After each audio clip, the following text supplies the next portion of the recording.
G20 से पहले मैं आपके राज्य की त्रासदी पर आपसे कुछ बातें समझना चाहती हूँ, पूछना चाहती हूँ, क्योंकि ऐसी त्रासदी कभी देखी नहीं थी हिमाचल प्रदेश ने।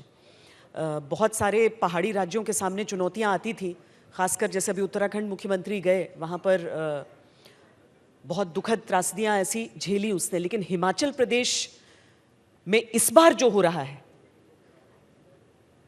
क्या समझ पा रहे हैं आप अलग-अलग जगहों पर जाकर? देखिए, इस बार 2 आपदाएँ आई हैं। जी। पहली 7 जुलाई से 11 जुलाई के बीच में हुआ। वो क्लाउड बर्स्ट के कारण हुआ। मनाली के पीछे क्लाउड बर्स्ट हुआ और बड़े-बड़े बोल्डर आए और उस समय 75,000 के करीब टूरिस्ट वहाँ फँसा हुआ था और 15,000 के करीब व्हीकल्स थी वहाँ। और जब आए तो पूरे रोड्स डिस्कनेक्ट हो गए। अब समस्या क्या थी उस समय कि क्लाउड बर्स्ट बहुत हो रहे हैं। सेकंड पार्ट हमारा स्टार्ट हुआ 13 अगस्त से 16 अगस्त के बीच में और उस समय भी लैंडस्लाइड्स और कंटिन्यूटी जब बारिश हुई 48 आवर्स तक बारिश होती रही, कई जगह 60 आवर्स तक बारिश होती रही, जिसके कारण क्या हुआ कि पहाड़ दरकराने लगे। और शिमला में डेंस फॉरेस्ट है, एक पेड़ अपरूट होता है, अपने साथ स्लैश लेकर वो काफ़ी पेड्स को लेकर आ जाता है। पहले जो आपदा थी उसमें डेथ टोल कम थी, इसमें जब 13 से 16 अगस्त की है, इसमें डेथ टोल बहुत ज़्यादा हुई। अभी तक 80 के करीब डेथ हो चुकी है और ये सब चीज़ें चिंता का विषय है। लेकिन 3 पार्ट है इसमें। हिमाचल 3 पार्ट में बटा हुआ, बिग हिमालय, मिड हिमालय और प्लेन, जो पंजाब के साथ लगे हुए इलाके हैं। पहला कि स्पीति, एक लाहौल स्पीति हमारी वैली है, वहाँ कभी बारिश नहीं होती थी क्योंकि वहाँ तो रेत के पहाड़ है और जब तेज़ बारिश होगी तो रेत के पहाड़ बह जाएंगे। समझने की बात है कि क्लाइमेट चेंज का असर हो रहा है। दूसरा पार्ट लैंडस्लाइड्स का है। जब पानी का रास्ता रुक जाए तो पानी अपना रास्ता खोजता है, पानी ने नीचे को आना है। वो मैन मेड भी हो सकता है, स्ट्रक्चर इंजीनियरिंग के मामले में भी हो सकता है।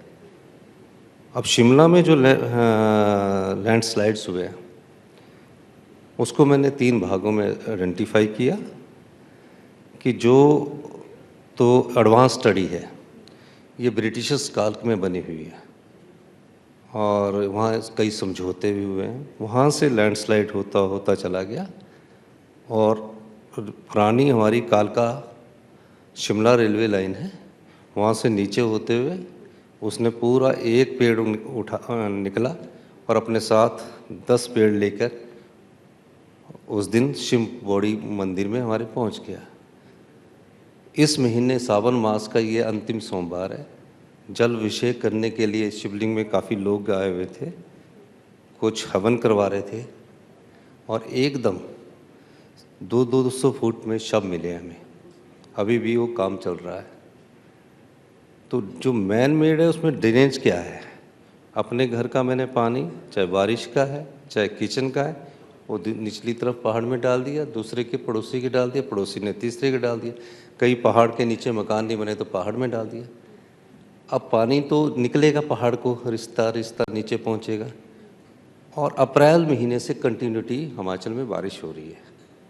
पहाड़ गिले थे, जब पहाड़ में कंटिन्यूटी में बारिश हुई तो लैंडस्लाइड्स हुए।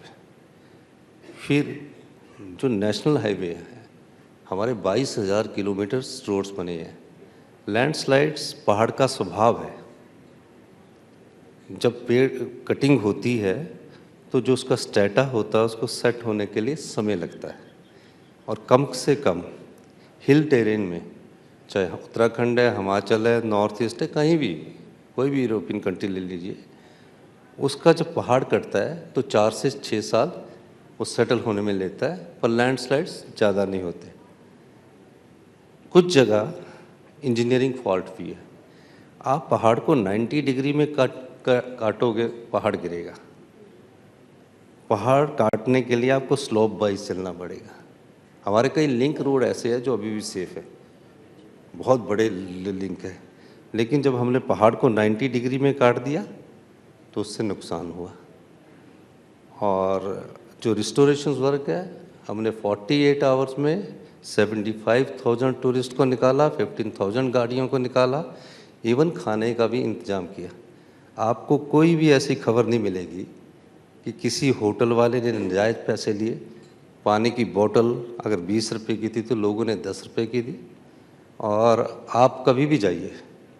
मैं भी शिमला से होकर भी आई हाँ हूँ, जी। और जिस दिन ये आपदा आई थी उस समय कांगड़ा के क्षेत्र में मैं थी, किसी दूसरे शूट के लिए सर। लेकिन ये मैंने देखा कि जैसे ही मलबा आता है वहाँ पर काम पे लग जाते हैं ताकि वो बाधित ना हो सड़क, और एक वैकल्पिक सड़क कम से कम खुली रहे।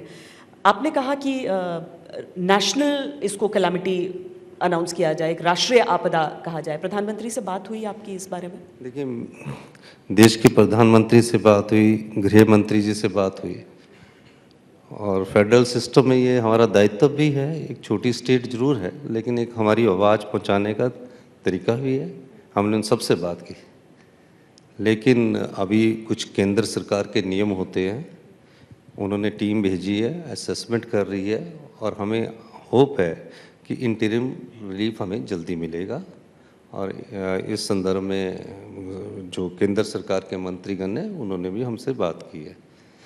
दूसरी मैं एक और बात बताना चाहता हूँ। ये पहली आपदा है 50 साल में हमारे जीवन काल में। हम शिमला में पले हैं, शिमला में बड़े हैं, जिसमें इतना बड़ा नुकसान हुआ है।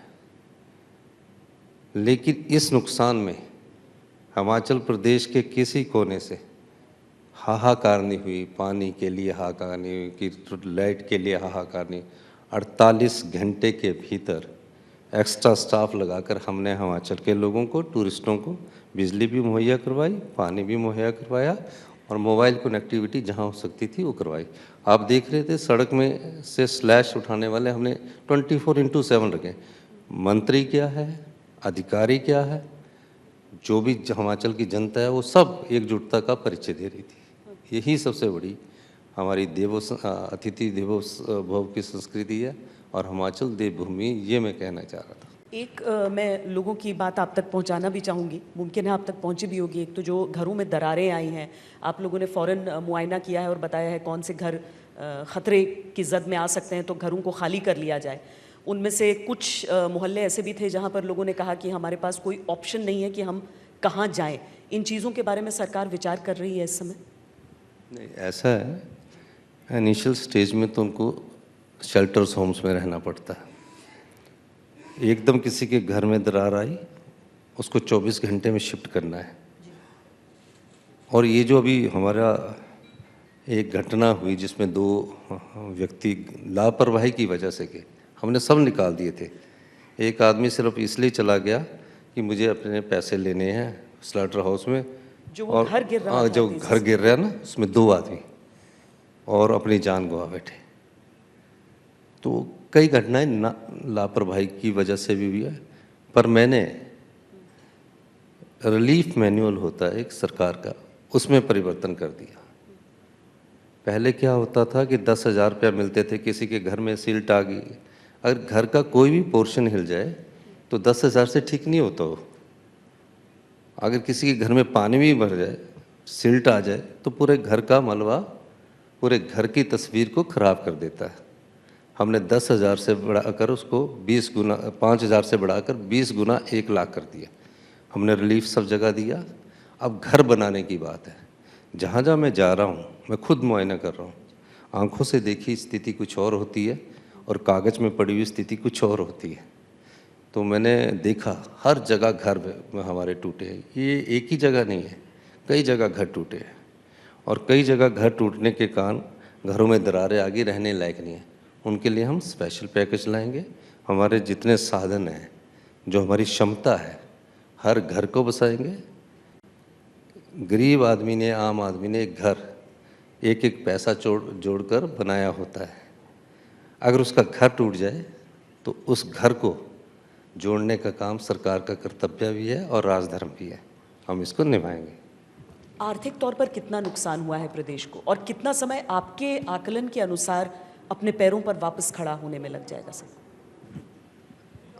अभी तक 10,000 करोड़ रुपए से ज़्यादा का नुकसान हो चुका है। इंफ्रास्ट्रक्चर बनाने के लिए हम युद्ध स्तर पर काम करेंगे, इसको चुनौती मानेंगे और हम लड़ाई की तरह नहीं लड़ेंगे, इसको हम युद्ध की तरह लड़ेंगे। 1 साल में हम अपने इंफ्रास्ट्रक्चर्स को बेस्ट बनाएंगे और हमने सभी स्टडी करने लगा दिए हैं। मैंने सबसे बात की है और टेम्परेरी अगर भगवान ने साथ दिया, क्योंकि बारिश होती रही तो काम में मुश्किल होती है, धूप पड़ेगी तो निश्चित तौर पर हम 1 महीने के अंदर सारे टूरिस्ट प्लेस खोल देंगे।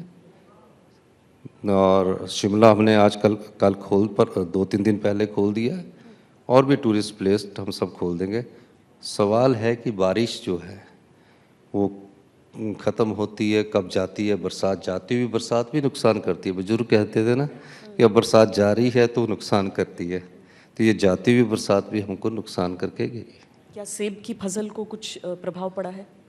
सेब की फसल इस बार पहले ही कम है, फ़र्क पड़ा है। जो लिंक रोड है वो टूट गए थे। अब किसान और बागवान ने साल में एक फसल कमानी है।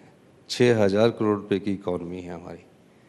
एक बागवान साल भर उस पौधे को बच्चे की तरह पालता है, प्रूनिंग करता है, उसको खाद देता है, उसकी फसल मंडियों तक पहुँचे, उसकी हमने पूरी व्यवस्था कर ली है और निश्चित तौर पर हमारा दावा है कि सारी फसल मंडियों तक पहुंच जाएगी। लेकिन इस बार सेब का साइज़ छोटा है। जो पत्ते की एक बीमारी के कारण सेब बड़ा नहीं हो सका, उस पर भी हमने रेट बढ़ा दिया ताकि बागवान को नुकसान ना हो। तो 10.5 रुपये था, हमने 12 रुपये किलो स्पॉट प्राइस दे दिया कि 12 रुपये किलो सरकार आपसे घर में ही खरीद लेगी। एक तो उससे मार्केट बैलेंस रहेगी, मार्केट में किसान की एक्सप्लॉयटेशन नहीं होगी, बागवान की एक्सप्लॉयटेशन नहीं होगी। इस दृष्टि से भी हमने दिशा निर्देश दिए हैं।